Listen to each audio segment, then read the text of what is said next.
Alright, hey guys, I'm kinda sick today, so don't mind the sniffling or the voice.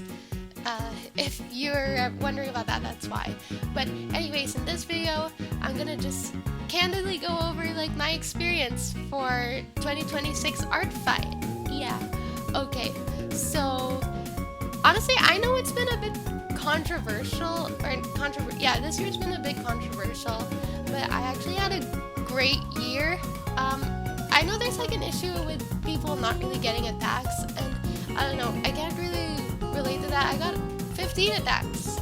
Well, like, I guess like technically this year I got 14 attacks, because one of those attacks are from my friend on the first year I joined that I just didn't really participate in. But yeah, I had a really good experience, and surprisingly, the attacks I got, a majority of them were not revenge attacks, which actually surprised me, because I was expecting like more revenge attacks just based on how everyone's experience was kind of being described. But anyway, I had a great time personally. It's like a great year to come back, at least for me. I can understand why people might have a few more complaints. So like, maybe it's like the STEM part of me, but I kind of want to like analyze a little bit, like why certain OCs got more attacks than others, or why they got this such attacks. Okay, so let's go in on that. What I noticed, the OC that got the most attacks from me, like for my account, was Cielle. Okay, so Cielle, I haven't introduced her on my YouTube channel yet, but Cielle is my Pokemon OC. So this is her. I love her so much. I love her so much. I even got like one of the artists who attacked me. They asked for like a connection, and it was so fun. I felt so honored that happened. But like, I'm so happy people like her, and I can actually kind of understand why she got most attacks, like compared to my other OCs. I guess like comparably to some OCs, like maybe Wilhelm or Renero, she has a simpler design. And she's a Phantom OC, so she's just like more likely to be found because of like the tags she has, like, you know, like from Pokemon. She's a Pokemon OC, so a lot of people want to draw Pokemon OCs. Also, like, I'm kind of weird, but I think she just has like her design is very accessible for beginner artists. Like, it's very simple shapes, not a lot of details. So I think that lends her easily to beginner artist styles. What else?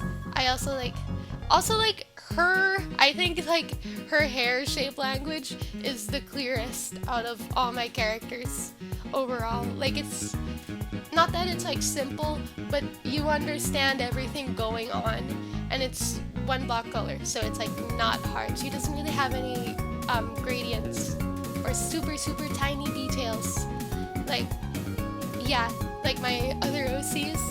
So yeah, she got so many attacks, so I'm so happy. I'm so happy about that. Yay. Okay, another OC, like, I think I like noticed, or I guess like a pair of OCs. It's my Antho duo OCs, Juno and Hoku. So like, I guess like, yeah, I call them my Antho duo OCs because I made them for my school's comic anthology. So Hoku was designed first because he was originally supposed to be the protagonist, but I found that the story just wasn't interesting from his point of view, so I eventually switched to Juno being the protagonist.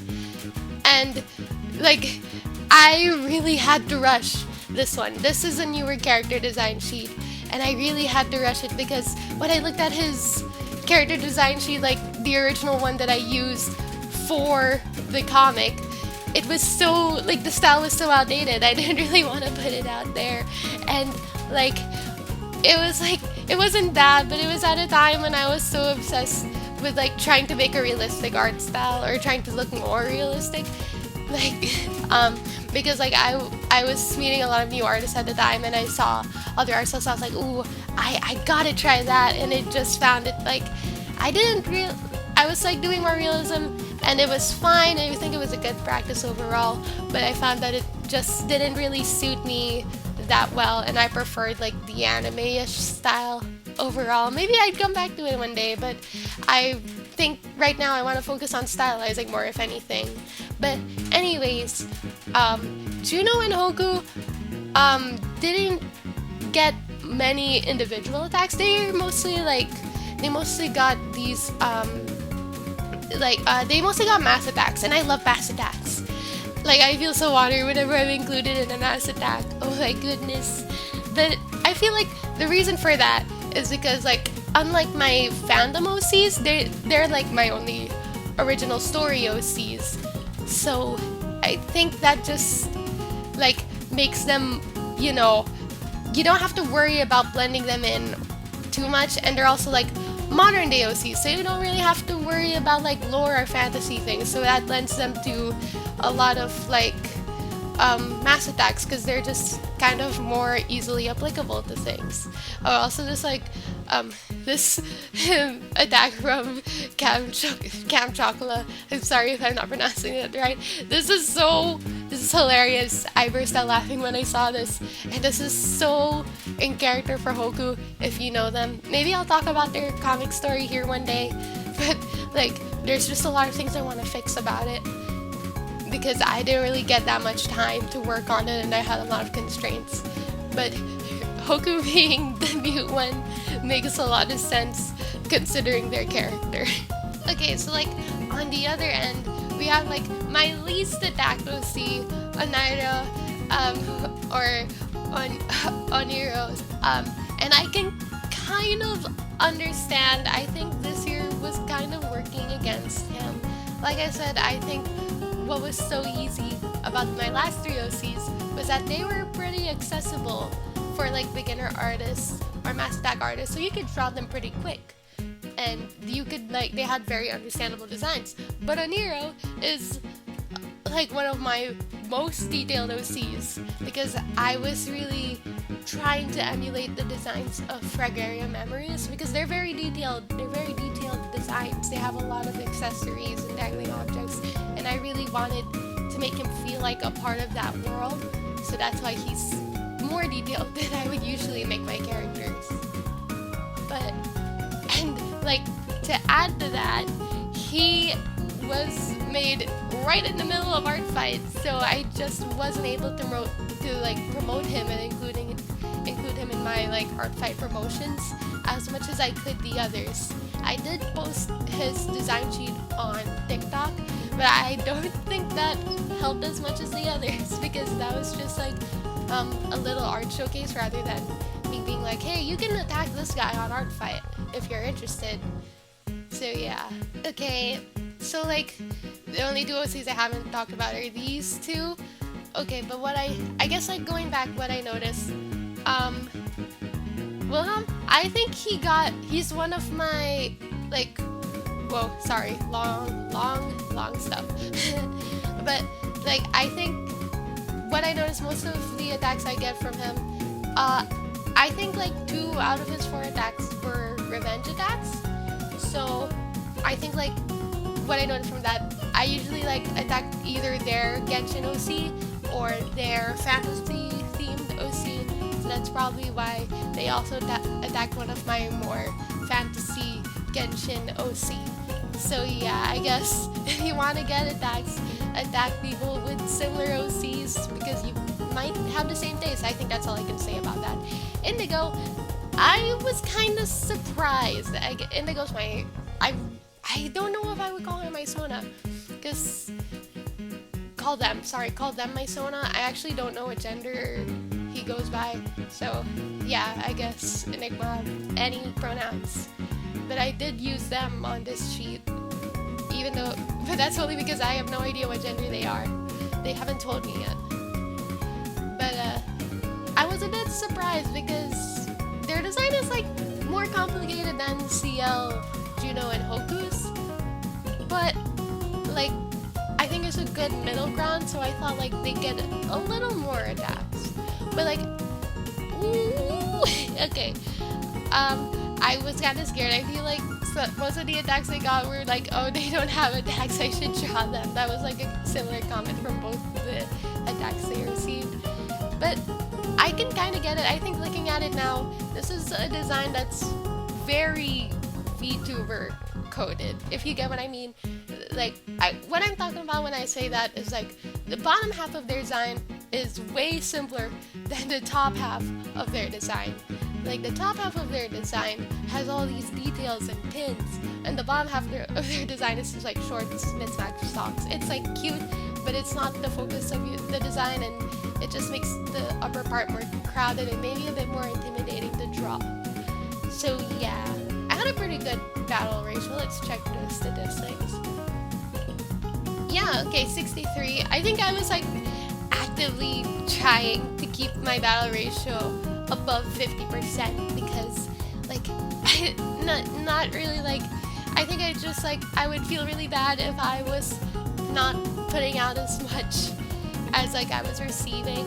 Not that I'm a big artist or anything, but like, you know, I just kinda, I want to do my part for team comedy. I want to get my points, even though I only got 2,000 points. But yeah, I didn't really set a goal for myself, but I'm pretty proud. I didn't think I would do 24, especially considering the other year I did Artfight, I only did one attack.